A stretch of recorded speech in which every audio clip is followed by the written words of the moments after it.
Maria de Lourdes Dioniziola, data de nascimento é 12/3/48. Eu nasci, éramos, já não somos, que já me faleceram dois, mas éramos 7 irmãos. Comigo, não é? O meu pai morreu quando eu tinha 2 anos e a minha mãe ficou grávida do meu irmão a seguir a mim, que é o mais novo. E, portanto, a minha vida foi ajudar a minha mãe. Estudei até a 4ª classe, na altura não era mais exigida, não exigiam mais, não é? Estudei até à 4ª classe e pronto, ajudava a minha mãe no que era preciso. E depois crescidinha, fui para o Jardim da Infância, daqui de Vilas Boas, onde estava como auxiliar da ação educativa. Eu depois fiz o nono ano nas Novas Oportunidades, mais tarde, e depois casei. Não, bem, já fiz o nono ano depois de me casar. Casei-me, não é? Tive 3 filhos. Eu posso emendar, tive 4, mas a primeira faleceu. Tive 3, que é os que tenho agora, depois 3 filhos, um rapaz e uma rapariga. Sempre andei aqui a trabalhar, até que me reformei. E fez a 4ª classe onde? Aqui em Vila Flor. Antigamente havia uma escola em Vila Flor, que era onde a gente ia fazer o exame, não é? E fiz em Vila Flor. Depois continuei por aqui, chegou a altura de coisa, candidatei-me para a escola. Para as Novas Oportunidades? E fui, sim. Mas já depois de casada, já tinha os filhos. Claro. Já tinha os filhos. Mas, já. portanto, a escolaridade foi só até ao 4º ano? Sim, sim. No tempo da sua infância? Sim, no tempo da minha infância foi. Só até ao 4º ano. Depois é que fiz o nono ano nas Novas Oportunidades, mas já tinha os filhos, eles já andavam a estudar, já andavam tudo. Desse tempo, do primeiro, do segundo, do terceiro e do 4º ano, o que é que se lembra da escola? Como é que eram as aulas? Como é que era a figura do professor ou da professora? Era boa. Eu, para mim, nunca tive dificuldades, porque eu tinha aprendizagem e ela gostava muito de mim, eu gostava da professora e gostava dos colegas. Para mim foi um tempo bom. Eram rapazes e raparigas separados? Eram rapazes e raparigas separados, na altura. E eu gostava de andar na escola, gostava muito, eu gostava dos colegas e gostava de tudo. Ia a pé até à escola? Sim, sim. Mais ou menos quanto tempo? Daqui até à sua escola? Até a casa, 5 minutos. Então disse-me que concluiu a 4ª classe e depois começou logo a ajudar a sua mãe? Sim, ajudava a minha mãe no que era preciso, porque ela tinha lida, que ela, como ficou viúva, ficou com aqueles filhos todos, coitada, não era fácil para ela, não é? Claro. E eu ajudava no que era preciso, ia com ela e às vezes ela queria-me levar, mas eu não queria. Ela queria-me levar às vezes a ripar azeitona e coisa, eu dizia, não, que as minhas colegas passam-me à frente. Eu até mencionava o nome delas.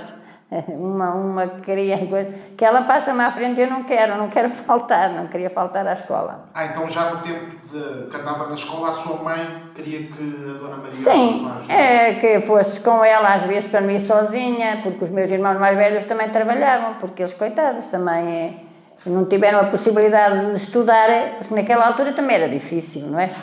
E eles trabalhavam, andavam a trabalhar no campo, e ela, como ia às vezes coisa para não ir sozinha, dizia, olha, vens comigo. Eu às vezes não queria ir por causa de coisa, não era que eu fosse escravizada, nem nunca fomos, a minha mãe nunca nos fez com que nós nos sentíssemos mal a trabalhar, não. Era só ajudá-la no que era preciso, e coisa. Fomos sempre muito bem, nunca passamos fome, nunca tivemos nada graças a Deus, nunca nada. A sua mãe possuía um bocadinho de terra ou arrendava a algum proprietário? Possuía algumas, mas arrendava também. Também arrendava algumas propriedades. Eram uns senhores, estes senhores mais o pai deste que aqui está, do Dr. Paulo, não é? E o meu padrinho, que era tio dele, e eles arrendavam assim essas terras e eles pagavam um X por ano e as pessoas trabalhavam a terra. Pagavam em dinheiro ou em alimentos que produziam? Pagavam em trigo, centeio, razões, como eles chamavam, razões de trigo e de centeio. Portanto, uma parte do que as pessoas produziam sim, era depois sim, pago era pago ao proprietário o dono, é o proprietário do terreno, não é? Já agora a ocupação profissional da sua mãe sempre foi trabalhar no campo? Sempre. E o seu pai, o que é que fazia? O meu pai também trabalhava no campo, criava gado, criava bois e tinha rebanho de gado na altura, quando morreu. Ele tinha 42 anos quando morreu. Como é que era a vida no campo nessa altura? Era muito dura?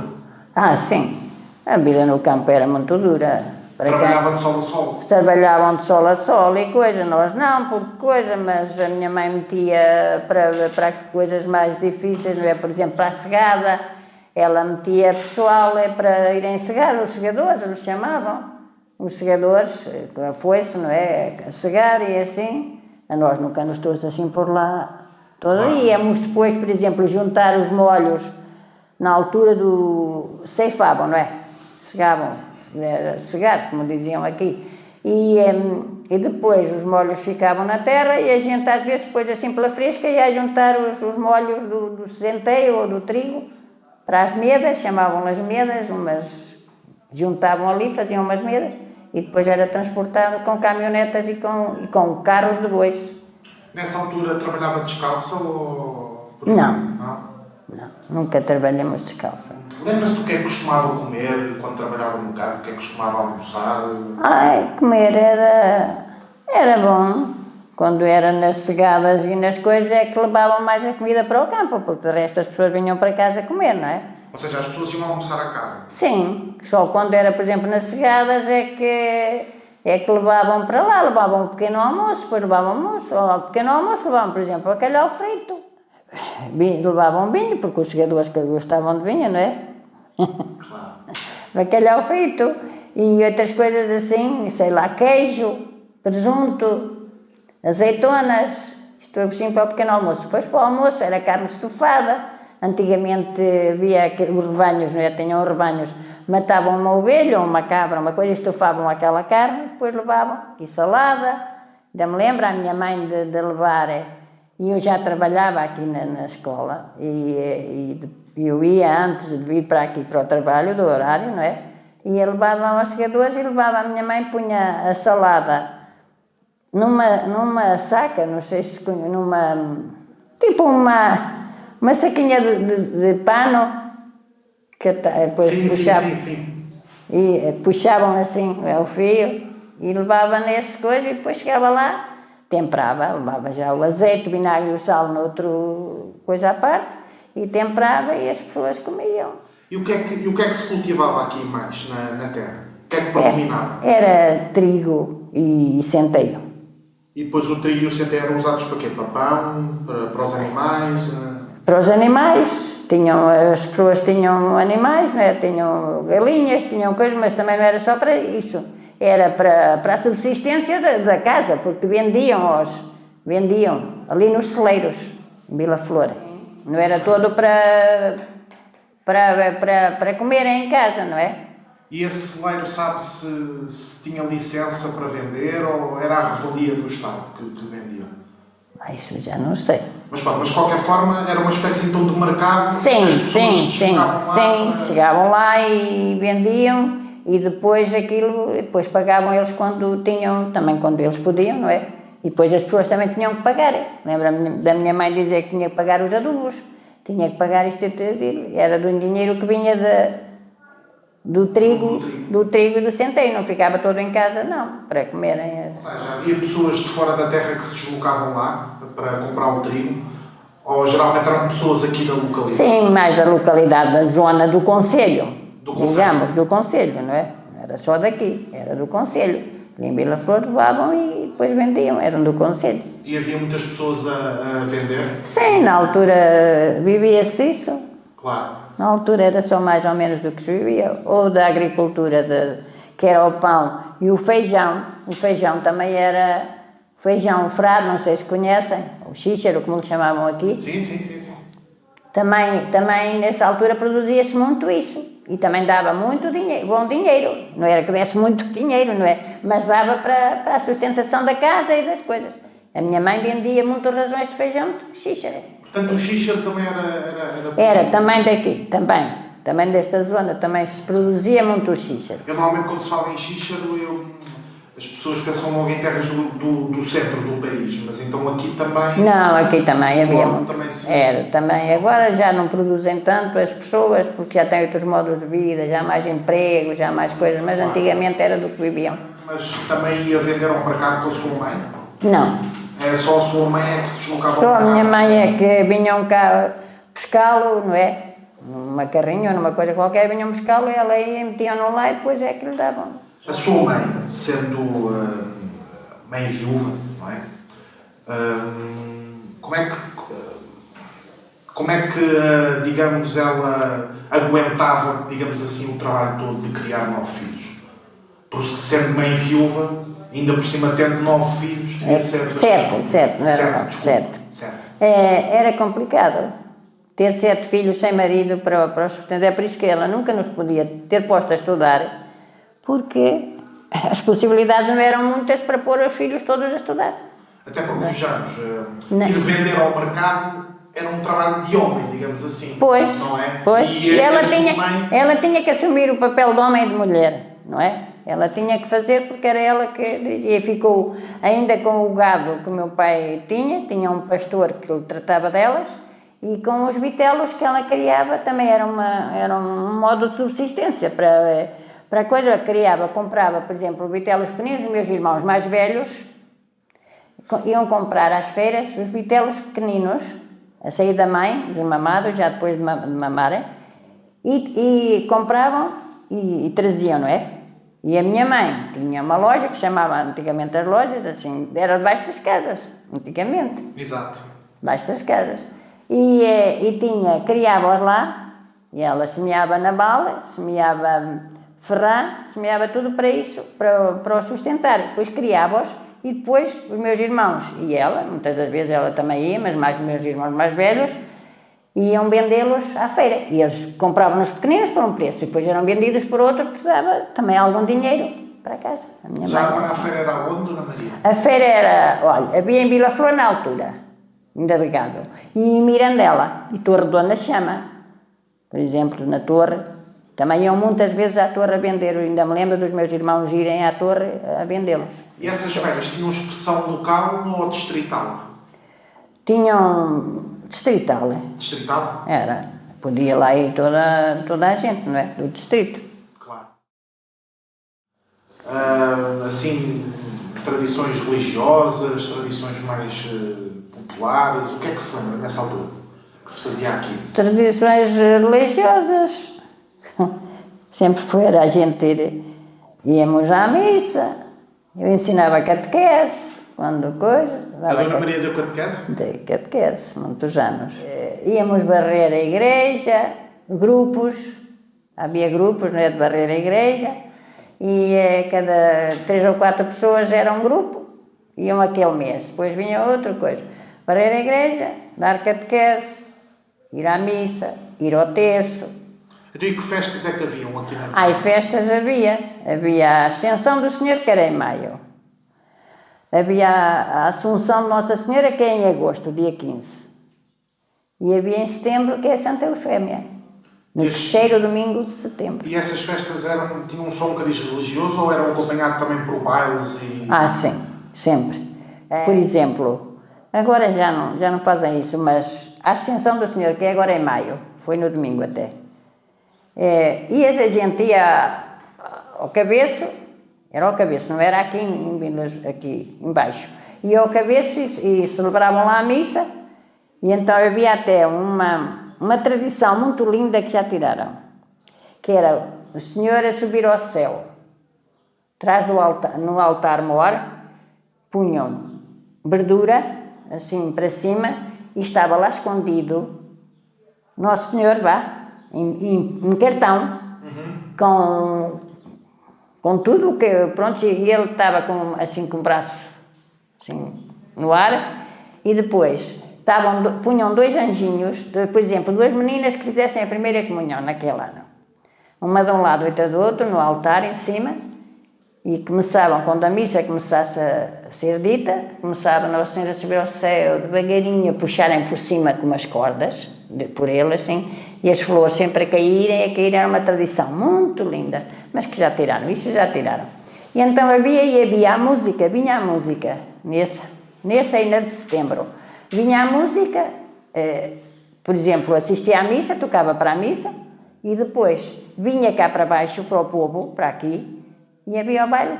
E o bar era frequentado por muitas pessoas? Muitas pessoas. Aqui da terra ou vinham pessoas de fora não, também? Pessoas do concelho principalmente, não é? Não sei se vinham mais, mas do concelho vinham todos, estava muita gente. Agora já tiraram isso, já não vem a música, só é... Isto depende dos padres, eu gosto de falar. O que é que se lembra da figura do padre na altura que era criança aqui na terra? Era uma figura assim de autoridade? Ah, sim, na altura era.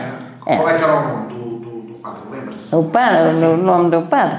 Olha, o que me batizou esteve cá muitos anos. Uma senhora que vem à entrevista foi batizada e casada por ele, que era o Padre Martins. Padre Martins. Ora ele foi embora por questões que não foram muito delicadas, como diz a cantiga, e foi embora. E então veio outro, mas isso era um padre, impunha respeito e zelava por tudo. O santuário andava, que era um prato limpinho, não com a ajuda do povo, como agora se faz, mas a pagar do rendimento que o santuário dava, pagava ao pessoal daqui da aldeia, iam para lá e sempre tudo limpinho, coisa. E depois veio outro padre, que chamavam o Padre Neto, que era ali de Vinhas e coisa. Eu lá ia à missa e coisa, mas já não tinha assim tanta coisa, porque depois o povo estava dividido. Na altura que ele foi embora. Mas estava dividido contar. Estava dividido porque uns concordaram que ele fosse embora, outros não concordaram, não é? Porque quem lhe fez as maldades... Mas aí estamos a falar do Padre Martins, certo? Sim, do Padre Martins. Ele já faleceu há muito tempo. E depois veio outro e as pessoas estavam divididas. Umas não queriam cá o Padre Neto, porque coisa, outros queriam, porque depois havia cá um padre que era mesmo de cá, que é o Padre Menezes, também já faleceu. E queriam que o Padre Menezes viesse para aqui, não queriam cá o Padre Neto e coisa, o pessoal estava assim mais dividido. Depois ele foi-se embora, o Padre Neto. Veio então o Padre Menezes, que era mesmo daqui da aldeia. Mesmo daqui. E já era uma figura mais consensual, então, o Padre Menezes? Era já mais sensual, mas a partir do que o Padre Martins foi embora, a coisa nunca ficou assim, verdadeiramente, como era. Então o Padre Martins era uma figura assim emblemática aqui sim, era. E procurava dar-se bem com as pessoas e com os colegas? Muito. Aquilo foi um erro, eles terem feito alguém que quis fazer maldade, não é? Foi um erro muito grande, mas era uma figura que impunha respeito e tinha amor à terra, apesar de não ser dela, tinha amor. Considera que esta terra é muito religiosa? É vincadamente religiosa esta terra? Sim. As pessoas iam à missa? Iam. Preocupavam-se, por exemplo, com a limpeza da igreja? Com a limpeza da igreja, preocupavam-se com tudo, com a catequese, com tudo. Até porque as próprias festas populares tinham também esse cariz religioso sempre presente. Sempre presente. Sempre. Ainda hoje é assim? Ainda hoje é assim, não tanto como disse, a de maio e a de setembro, que são as mais pequenas, mas a de agosto é uma festa grande, uma festa que é das maiores daqui de Trás-os-Montes, para aqui. Havia nessa altura alguma associação aqui na terra que reunisse as pessoas, ou, por exemplo, algum resto folclórico que juntasse as pessoas? Não? Nunca houve. Que eu me lembro, não. As pessoas tinham noção de que viviam num país que as privava, por exemplo, de se exprimir livremente? Ou isso não era uma preocupação muito presente na cabeça das pessoas aqui da terra? Aqui não era assim muita preocupação, embora houvesse assim coisa, mas não era preocupação. A PIDE na altura estava aqui na terra ou não? Estava presente aqui na terra? Estava presente. E as pessoas sabiam e tinham essa noção? Estava presente na terra que havia cá um senhor que era mesmo da PIDE. Chegou alguém a ser preso aqui na terra? Não? Ok. Ele era um espetáculo. O senhor que era da PIDE, o senhor Agostinho era uma belíssima pessoa, toda a gente gostava dele, toda a gente, logo que ele fazia por lá, não é? Não é? Claro, claro. Que era espetacular, vá. E a nível de tradições gastronómicas aqui da terra, há assim alguma coisa especial que queira destacar? Matança do porco, rojões. Os rojões é um prato típico aqui Sim. E há alguma forma especial de o fazer ou... Não. O rojões, a forma especial é só cortar a carne, pôr-lhe sal e azeite. Faziam-nos as pessoas que matavam o porco e depois iam lá, quem eles queriam convidavam as pessoas e assim.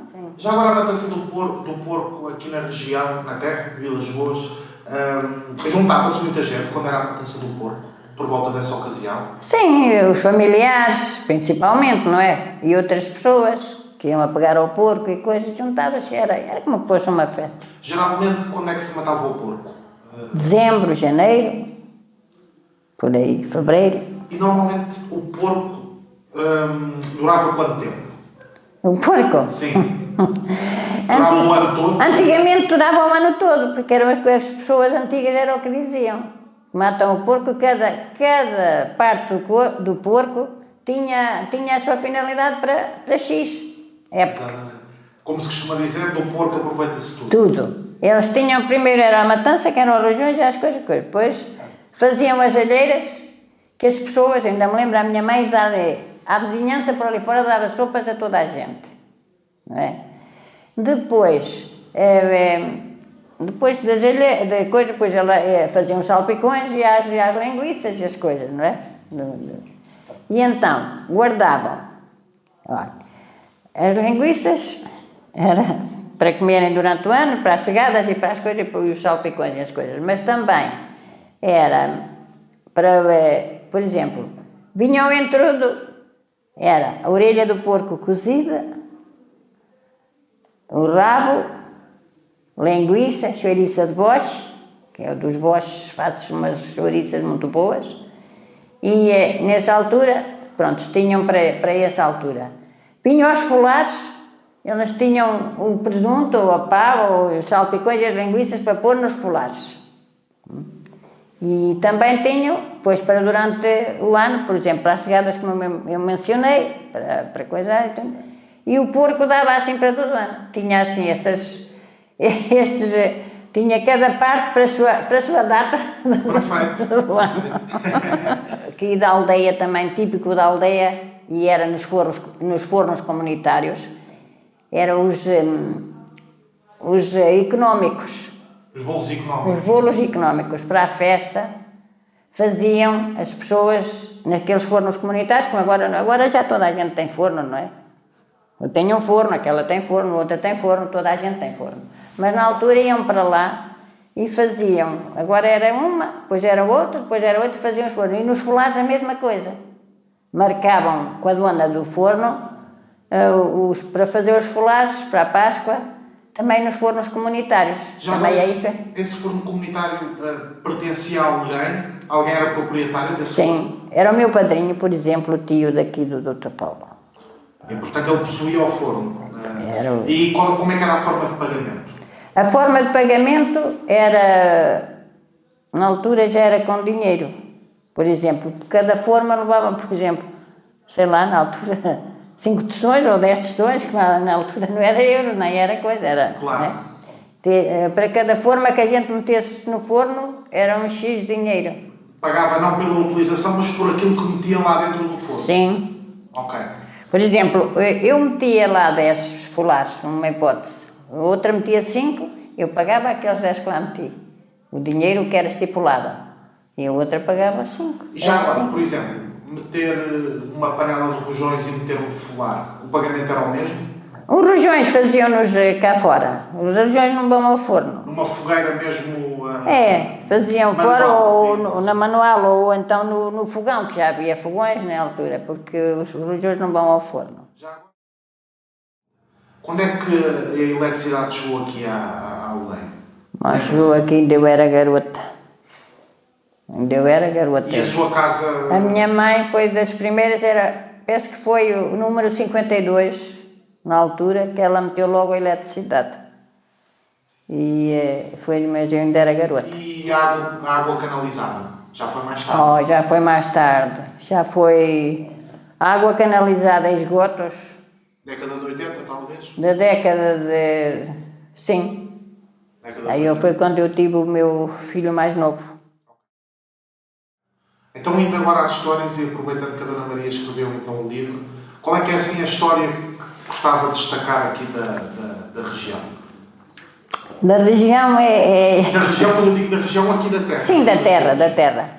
Já era a minha tia, que eu tenho ali mencionado no livro, que era uma tia já instruída, que ela me pegava ao colo, porque a minha mãe, ela também era solteira e morava perto da minha mãe, ia para lá à noite para o pé de nós, e pegava-me ao colo e contava-me estas histórias, e eu captei tudo, desde pequena, e ela já me contava essa, em primeiro lugar. Como é que se chama a senhora? Emília. E então ela contava-me que era um padre que ia celebrar, porque o padre estava aqui, não é? E tinha as anexas, Meireles, Ribeirinha e Vilarinho, que pertence aqui a Vilas Boas, não é? E então ele ia celebrar a missa às anexas.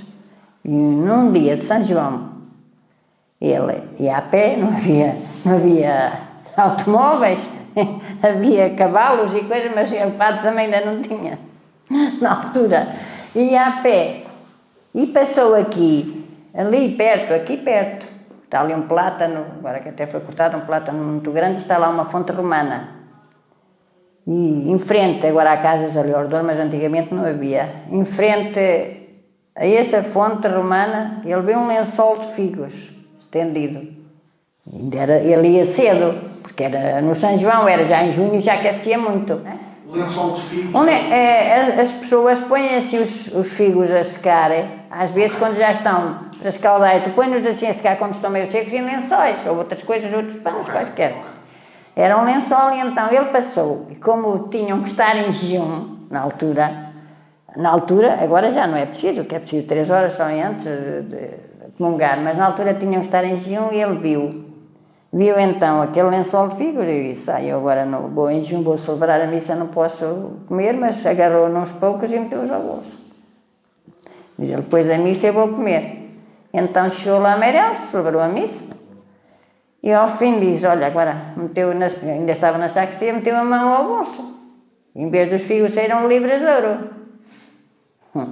E ele ficou muito impressionado, veio para cima julgando que ainda lá estavam os figos, mas não estavam. Quando chegou ali já não estava nada. E dizem também, que é o que eu tenho ali essa história, que deu à cadela, que levava uma cadelinha com ele, que deu também 2 ou 3 figos. E depois as pessoas quiseram matar a cadela para tirar as libras de ouro. Passa-se em que altura? Ainda no século passado? Ou... Sim, no século passado. Já foi no século passado, não foi neste, não. A história de Lobisomem. Era um senhor, o pai e o filho, que antigamente o vinho do Porto iam levar ao caixão, em pipas, carregadas num carro dos bois. Carregavam quem tinha esse vinho, que é vinho tratado, para ser vinho do Porto.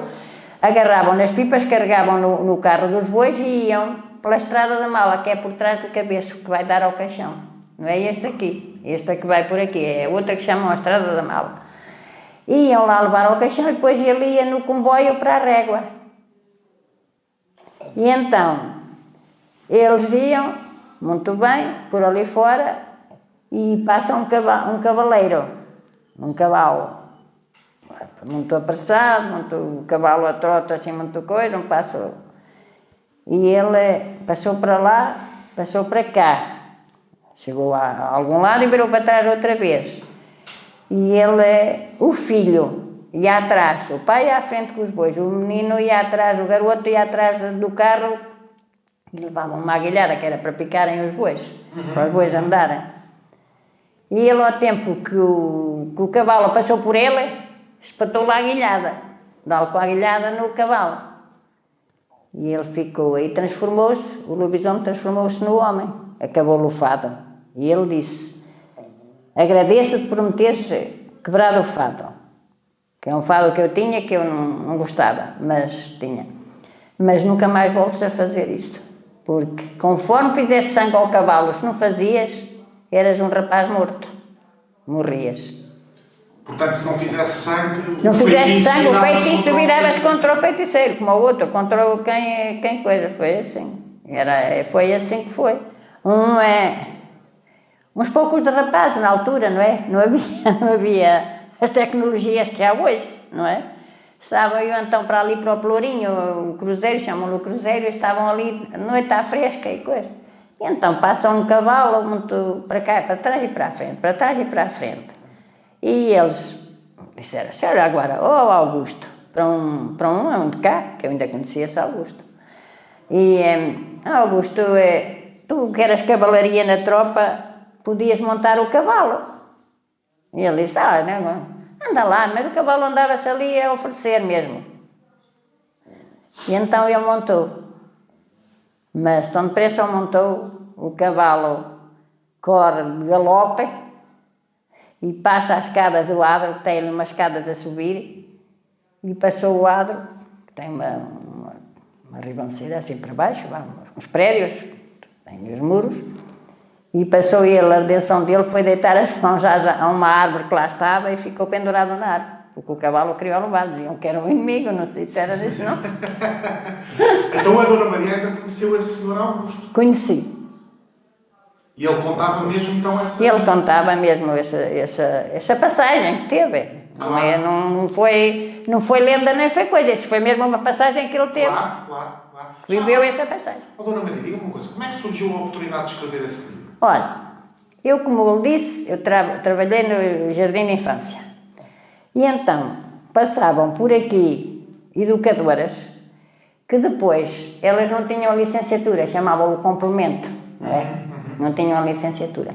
E então veio a oportunidade de elas tirarem a licenciatura, quem queria. E tinham que ir para Macedo, depois das aulas, ou aos sábados, ou à sexta, ou assim, lá umas aulas para terem essa licenciatura. E acho que o professor Parafita, que é ele era professor delas, e então pedia-lhe para contarem histórias. Eu, como sabia muita história, pediam-me a mim, dona, conte lá uma história, conte-me uma história, eu preciso dela para levar para Macedo e tal, coisa. O professor, eles diziam, o professor que era, está bem, eu contava lá algumas, contei, mais quantas, vai. Mas ele encontrou tanta graça à história que eu contei, que ele perguntou-lhe, quem escreveu esta história? Estava o Alexandre Parafita, que é professor na UTADA, em Vila Real. E ela disse, foi uma senhora que está auxiliar lá na minha escola e contou. Então há de me dar o contacto dela, pode? Posso, disse-lhe. E um dia ele telefona-me. Ele disse, Dona Lourdes, sabe quem está? Não sei quem está a falar, não conheço de lado nenhum, não sei. Olha, é o professor Alexandre Parafita. A senhora não contou uma história já, quantas eu contei? Agora E dizem, olha, uma Lucília assim contou, eu posso vir aí ter a sua casa? Por favor, quando quiser, venha. Disse. E ele então um dia apareceu ali na minha casa, eu já casada com os filhos, já tinha os filhos, uma já andava em enfermagem, outra já andava que é advogado, já andava também assim adiantado, e ele veio aqui. E ele disse-me, não se incomoda fez a minha biografia e eu contei-lhe mais 2 ou 3, porque ele andava a recolher histórias por Carrazeda, por aqui pelos concelhos, para fazer o livro que eu até trago aqui, é o Património Imaterial do Douro, Narrações Orais, Contos e Lendas e Mitos, de volume 2, do Museu do Douro. E ele recolheu, então eu contei-lhe mais algumas histórias e ele fez este livro. E ele então disse-me, tornou-me a telefonar e disse, Dona Maria de Lourdes, não se incomoda de ir ao Museu do Douro? E eu disse, a narrar algumas histórias que me contou, e eu disse, sei lá, olha, a Câmara vai levá-la. Vai lá, vai contactar consigo e vai levá-la e leva para lá. Eu disse, está bem, dizem os meus filhos. Já eram assim, eu já tinha lá o meu filho a trabalhar na régua, que eu tenho lá um também. Tirou a engenharia e está na EDP. Sim. Está a comandar as barragens lá de coisa. E então ele disse, está bem, eu vou. E depois a da Câmara começou a dizer, a vereadora começou a dizer, ai, Dona Lúcia, telefonou-me a marcar o dia para eu estar ali em Vila Flor, e eu preciso ir ao Porto, ir lá dormir, e não dava jeito nenhum levar, mas não, ali houve coisa por trás, pronto. E eu disse, não me incomoda, não vou. Eu disse, não vou. Depois a minha filha começou, mas não vais porquê? Não vais porquê? Ela quer é que tu não vais, mas vais. Pronto, eu fui até Vila Real. Em Vila Real o meu filho veio buscar, da Régua à Vila Real. E depois eu fazia as narrações e ele esteve lá, porque eles trabalhavam por turnos. Tinham aqueles turnos, ele ia entrar no turno do meio-dia e meio até... E ele diz, oh mãe, eu tenho que me ir embora e agora como é que é? Está bem, eu vou pedir ao Dr. Alexandre Parafita que, para eu narrar as histórias antes das outras, porque também estavam lá da Carraceda, pessoas para narrar as histórias e as coisas. E para tu te ires embora, que eu depois vou, porque estavam lá pessoas daqui de Vila Flor. Também, eu vou com a Dona Dícia e com o Cristiano, não te preocupes, dizer, oh mãe, mas coisas eu venho cá, peço a um colega que fique numa coisa e eu, não estou feliz com isso. Então eu narrei as histórias. Eu fui lá, foi onde me deram o título de narradora de memória que tenho aqui. Levante só assim um bocadinho. Exatamente, perfeito. Posso tirar? Já está captado. Tenho aqui, foi onde me deram o título, assinado por ele e por o diretor do museu. E então, ele despertou em mim, a minha filha começou-me a dizer, oh mãe, sabes tantas histórias e coisas, porque é que não fazes um livro?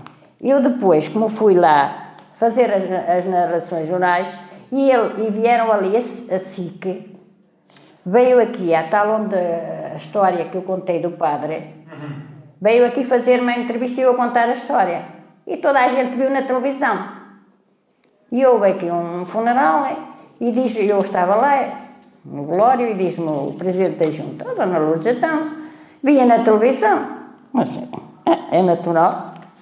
Veio cá na televisão, é natural como isso. Muita gente viu. E diz ele, eu fui, então como é que foi? Fui narrar uma história já ao Museu do Douro, e agora eles vieram aqui mesmo ao local, e narrei essa ali, e a da lenda da Nossa Senhora da Assunção. E meus filhos até me disseram, e por que não vai fazer o livro? Sim senhora, a Câmara colabora com a Câmara, a Junta, está disponível a colaborar com você e tal. E eu disse, pronto, comecei a escrever, a minha filha lá me ajudou. E contatou logo uma livraria, lá embaixo em Lisboa. E começamos a fazer isto. Foi o doutor Alexandre Parafita que me deixou, como ao outro, me deixou um marco para eu.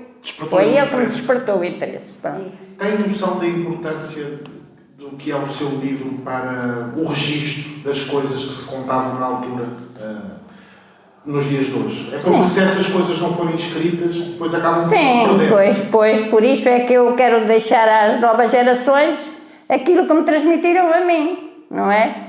Eu quero deixar, não quero que elas se percam. Exatamente. Eu ainda tenho muitas para fazer. A minha filha e o presidente da junta, o anterior, estávamos sempre a dizer, Dona Lourdes, faça outro livro.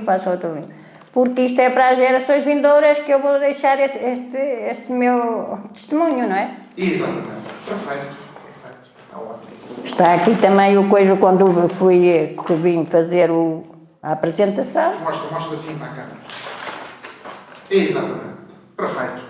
E gosta de contar histórias? Sim, Sente prazer em sim, contar sim. histórias? Eu contei, tenho aqui no livro, contava às crianças, sempre na escola, contava sempre muitas histórias. Histórias e cantigas. Isto é na Hurtado de Chaves. Levante só um bocadinho, Dona Maria, se faz favor. Quer que levante aqui ou por dentro? É assim contém, assim, isso. Perfeito, perfeito. Ótimo, Dona Maria. Tem o certificado em que me estive lá. Acha que a identidade aqui da Terra se funda muito pelas histórias que foram contadas também? Não, nem por isso. É? Eu digo que não há assim muito. Ok. Há pessoas que sim, até de longe.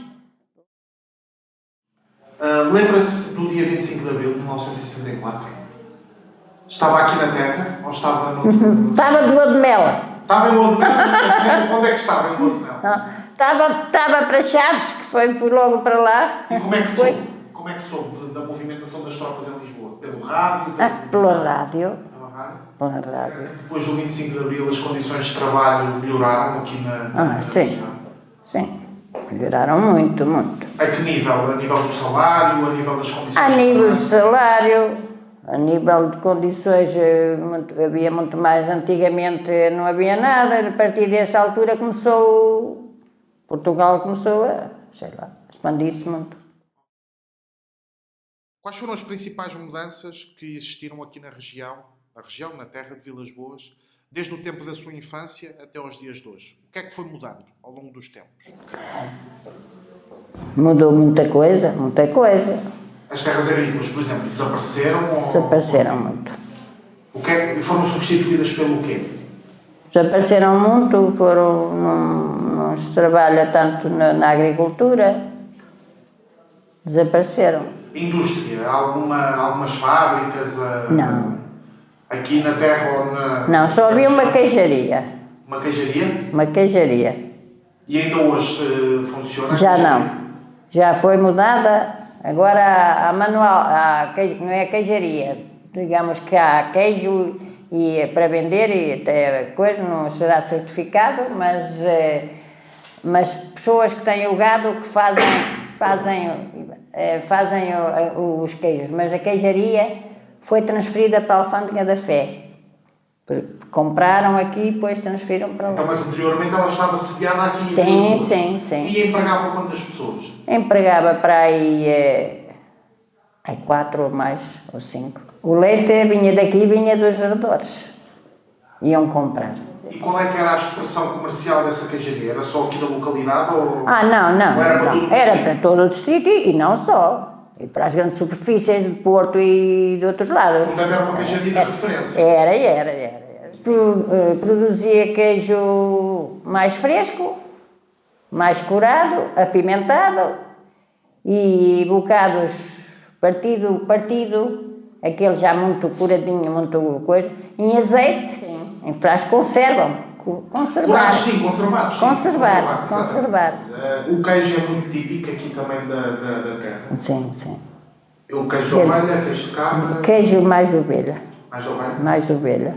Ok. Era mais de ovelha. E ainda hoje há essa tradição de comer queijo? Sim. Está aqui 2 senhoras que têm gado, ou 3, que fabricam o queijo e eles escoam tudo, vendem tudo. Portanto, se acha que, por exemplo, o envelhecimento e o despovoamento afetam muito aqui a aldeia de Vilas Boas? Muito.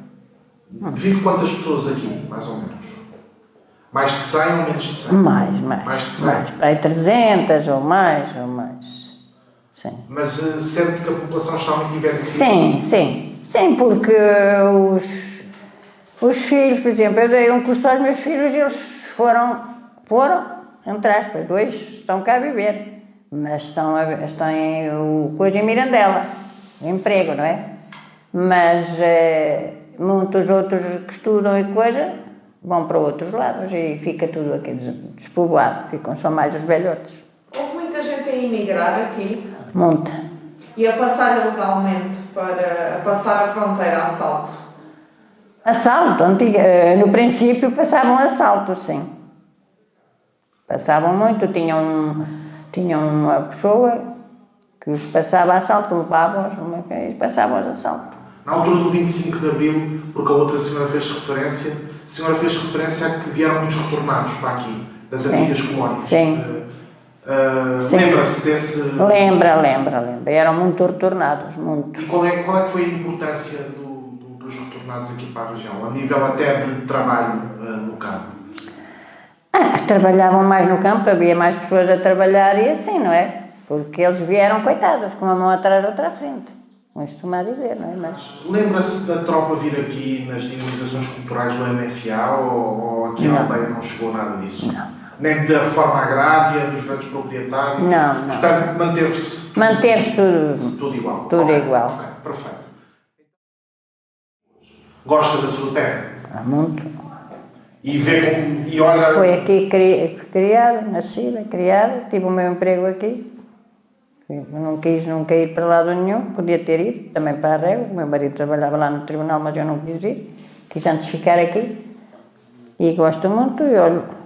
Portanto, manteve sempre laços fortes aqui com a aldeia de Vilas Boas. Sim, laços muito fortes, em tudo. Em tudo. É no religioso, é no que eu sou cantora, canto no coro, sou leitora e também ainda faço parte das limpezas também durante o ano, 2 meses. E acha que as pessoas aqui da terra também sentem esses laços fortes como a Dona Maria? Sim, sentem. Portanto, é uma população que sente muito amor. Muito amor e a fé, e tem muito amor pela terra e por tudo quanto nela se faz. Tem.